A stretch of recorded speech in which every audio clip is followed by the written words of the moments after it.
좋으신 하나님이 주시는 은총과 또 평화가 사랑하는 여러분들에게 이 오후 시간에 있기를 빕니다. 대림절이 시작되고 주일 오후와 또 수요일 저녁 시간에는 성서 일과라는 것 중에서 대림절에 관한 본문들로 말씀을 전해 오고 있었습니다. 하지만 오늘은 시기가 시기인 만큼 자금의 이 나라에서 일어나고 있는 일들에 대한 이야기를 좀 해 보려고 합니다. 정치적인 해석을 하려는 것은 아닙니다. 지난 한 주간 참 힘든 시간을 저는 보냈습니다. 마음이 어지럽고 또 소란했고 답답했고 또 막연했고 두려웠습니다. 저만 느꼈을 마음들은 아니라 생각합니다. 사랑하는 교우들도 아마 같은 마음이었을 테고 이 나라의 국민들도 같은 마음이었겠다 싶은 생각이 듭니다. 늘 해오고 또 해왔던 기도이지만 지난 한 주간은 특별히 이 나라를 위해 하나님의 은혜가 부어지기를 개인적으로 기도했습니다. 진노 중에라도 긍휼을 잃지 않으시기를, 하늘의 문을 여시고 은혜의 빗줄기를 내려주시기를, 이 땅에 뒤덮은 무거운 어둠들을 모두 다 거두어내 주시기를 기도했습니다. 물론 일시적인 기도가 아닌 지속적인 간청이어야 한다는 것도 너무나 잘 알고 있습니다. 예언자 이사야의 탄식 소리가 계속해서 한 주 동안 저의 마음을 울렸습니다. 이사야 1장 21절입니다. 그 신실하던 성읍이 어찌하여 창녀가 되었습니까? 그 안에 정의가 충만하고 공의가 가득하더니 이제는 살인자들이 판을 칩니다. 작금의 상황에서 이 나라를 위해 교회는 무엇이어야 할까요? 또 그리스도인은 누구여야 할까요? 질문했습니다. 오늘 오후 시간에는 이 질문에 대한 답을 함께 찾는 시간이면 좋겠습니다. 하나님의 마음에 들었던 다윗이었지만 하나님이 유일하게 성전 건축만은 허락하지 않으셨습니다. 직접적으로 성전을 건축할 수 없었지만 그렇다 할지라도 다윗은 하나님이 머무실, 하나님이 계실 성전을 위해 뭐라도 하고 싶었습니다. 우리가 아는 다윗이라면 당연히 그랬겠죠.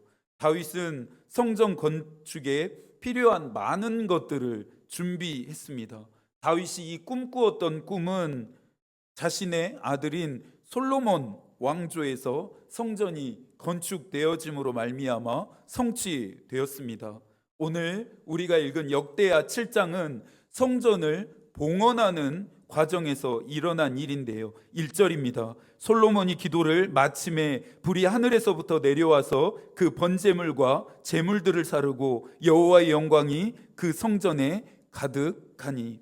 솔로몬의 기도가 끝이 났습니다. 앞선 6장 전체는 솔로몬이 하나님께 드린 기도문이라고 할 수 있는데요. 솔로몬이 드린 이 기도에서 계속해서 지속적으로 반복되어지고 있는 표현에 주목해야 합니다. 그것은 바로 기도를 들으시는 하나님입니다. 솔로몬은 성전을 향하여 하는 기도와 간구와 부르짖는 것과 비는 기도를 하나님 반드시 들으시고 꼭 응답해 주시기를 간청했습니다. 솔로몬의 이 기도 안에서 서두에 질문했던 교회는 무엇이어야 하는가에 대한 답을 얻게 됩니다. 교회는 무엇이어야 합니까? 기도처이어야 합니다. 기도하는 곳이어야 합니다. 예수께서도 마가복음 11장 17절에서 내 집은 만민이 기도하는 집이라 말씀하셨습니다. 지금 이 나라에 일어나고 있는 상황들을 지켜보며 교회들은 무엇을 해야겠습니까? 기도를 시작해야 합니다. 그리고 또 기도를 멈추지 않아야 합니다. 6장이 솔로몬의 기도문이라고 한다면 7장은 솔로몬의 기도에 대한 하나님의 응답입니다. 12절입니다. 함께 읽어볼까요? 밤에 여호와께서 솔로몬에게 나타나사 그에게 이르시되 내가 이미 내 기도를 듣고 이곳을 택하여 내게 제사하는 성전을 삼았으니. 하나님은 솔로몬의 기도만 들으신 것이 아니었습니다. 솔로몬이 봉헌하는 성전까지 기쁘게 받으셨습니다. 이미 솔로몬의 기도를 들으셨다라고 하는 하나님의 말씀하심이 유독 마음에 와 닿습니다.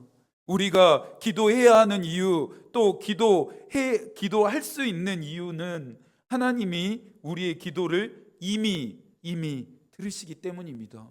우리의 기도를 하나님이 듣고 계십니다. 우리의 간구와 우리의 부르짖는 것과 우리의 비는 기도를 그분이 이미 벌써 듣고 계신다라는 말입니다. 구약 시대보다 성령 시대를 살아가는 우리는 당시의 사람들보다 더 큰 영적인 혜택을 누리고 있습니다. 그리스도께서 우리 한 사람 한 사람을 성전 삼아 주셨고 언제나 어디서나 우리가 하는 기도에 귀를 기울이시기 때문입니다. 들으시기 때문입니다. 그렇다면 그리스도인은 누구입니까? 언제 어디서나 기도하는 사람들입니다. 지금은 기도해야 할 때입니다. 기도해야 합니다. 어려운 환경에서 기도하고 싶은 마음마저 없다면 우리는 짐승만도 못한 사람들이 아닐 수 없다라고 하면서 어려운 상황 가운데 기도하지 않는 그리스도인들의 행태를 칼빈은 비판했습니다. 이 비판 때문에 우리가 기도해야 하는 것이 아니죠. 하나님이 지금 이 어려운 상황을 끌어안고 교회가 그리스도인들이 기도하기를 원하시기 때문입니다. 13절도 함께 읽습니다.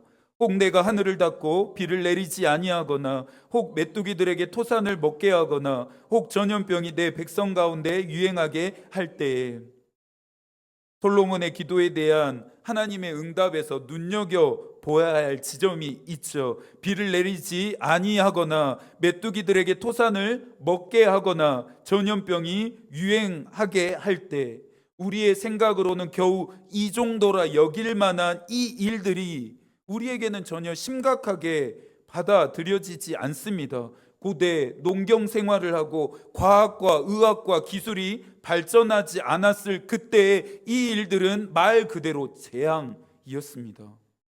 이스라엘 백성들의 삶의 근간을 흔드는 일들이었습니다. 우리에게도, 우리의 인생에도 재앙과 같은 일들은 일어납니다. 내 힘과 능력으로 해결할 수 없는 일들, 사방이 막히고 하늘이 무너져 내리는 것과 같은 일들, 낙심과 절망, 두려움과 외로움에 휩싸이게 되게 만드는 그런 일들입니다. 재앙과 같은 일을 만났을 때 하나님은 솔로몬에게 어찌 해야 하는지를 말씀하십니다. 14절입니다. 내 이름으로 일컫는 내 백성이 그들의 악한 길에서 떠나 스스로 낮추고 기도하여 내 얼굴을 찾으면 내가 하늘에서 듣고 그들의 죄를 사하고 그들의 땅을 고칠지라. 이 나라에 일어나고 있는 일들을 보시면서 하나님은 가장 먼저 내 이름으로 일컫는 내 백성들을 찾으십니다. 하나님의 백성을 찾으십니다. 그리스도인들을 불러 모으십니다. 하나님이 그렇게 하시는 이유를 찾기 위해서는 14절에 사용된 각각의 동사들에 집중하고 이 동사들을 연결해서 읽어야 합니다. 떠나고, 기도하고, 찾으면, 듣고, 사하고, 고칠지라입니다. 하나님의 백성들은 이 나라 안에 일어나고 있는 작금의 상황들을 지켜보며 동요하고 비난하는 자리에서 떠나야 합니다. 단순한 이탈이 아닌 장소를 변경해야 합니다. 어지럽고 소란한 자리를 떠나 하나님 앞으로 나아가야 합니다. 하나님 앞으로 나아간다라고 하는 것은 그분 앞에서 우리의 존재를 낮추며 기도한다라고 하는 의미입니다. 우리의 힘과 노력으로 해결할 수 없는 일들이고 하나님의 긍휼하심이 필요한 일들이니 하나님의 백성들은 하나님 앞에 나아가 간절히 기도해야 합니다. 이 나라를 향해 하나님이 얼굴을 돌리거나 숨기지 않으시도록 하나님의 얼굴의 빛을 이 나라 가운데 계속해서 비춰주시도록 하나님의 얼굴을 찾고 또 찾아야 합니다. 하늘이 닫혀 비가 오지 않고 메뚜기 떼가 토산을 먹고 또 전염병이 유행할 때 하나님이 찾으시는 하나님의 백성들이 하나님께 나와 기도한다면 하나님이 반드시 응답하신다 약속하십니다. 하나님의 응답은 크게 세 가지의 방식으로 나타나는데요. 먼저는 듣고입니다. 하나님은 들으십니다. 요한일서 5장 15절입니다. 우리가 무엇이든지 구하는 바를 들으시는 줄을 안즉 우리가 그에게 구한 그것을 얻은 줄을 또한 아느니라. 하나님은 우리가 기도하는 것을 듣고 계십니다. 들으심에서 끝나지 않고 응답하십니다. 사랑하는 여러분, 응답받고 싶으십니까? 하나님의 일하심을 보고 싶으십니까? 그렇다면 기도하십시오. 하나님 앞으로 나아가 간구하십시오. 기도하지 않으면 아무런 일도 아무런 역사도 일어나지 않습니다. 두 번째는 사하고입니다. 하나님은 용서하십니다. 시편 103편 8절부터 10절까지의 말씀입니다. 여호와는 긍휼이 많으시고 은혜로우시며 노하기를 더디하시고 인자하심이 풍부하시도다. 자주 경책하지 아니하시며 노를 영원히 품지 아니하시리로다. 우리의 죄를 따라 우리를 처벌하지는 아니하시며 우리의 죄악을 따라 우리에게 그대로 갚지는 아니하셨으니. 하나님의 백성들은 나의 죄뿐만 아니라 우리의 죄뿐만 아니라 이 나라의 죄악을 위해서도 회개할 수 있어야 합니다. 나의 죄는 아니죠. 내가 지은 죄는 아니죠. 그러나 마치 나의 죄인 것처럼, 내가 지은 죄인 것처럼 끌어안고 하나님의 이끌는 마음으로 기도할 수 있어야 합니다. 하나님이 진노 중에라도 긍휼을 베푸시고 죄악을 따라 이 나라를 처벌하지 않으시기를 원하십니까? 그렇다면 이 나라를 또 우리를 용서하시기를 기도해야 합니다. 마지막으로 고칠지라입니다. 하나님은 하나님의 백성들의 땅을 고치십니다. 마태복음 4장 15절과 16절입니다.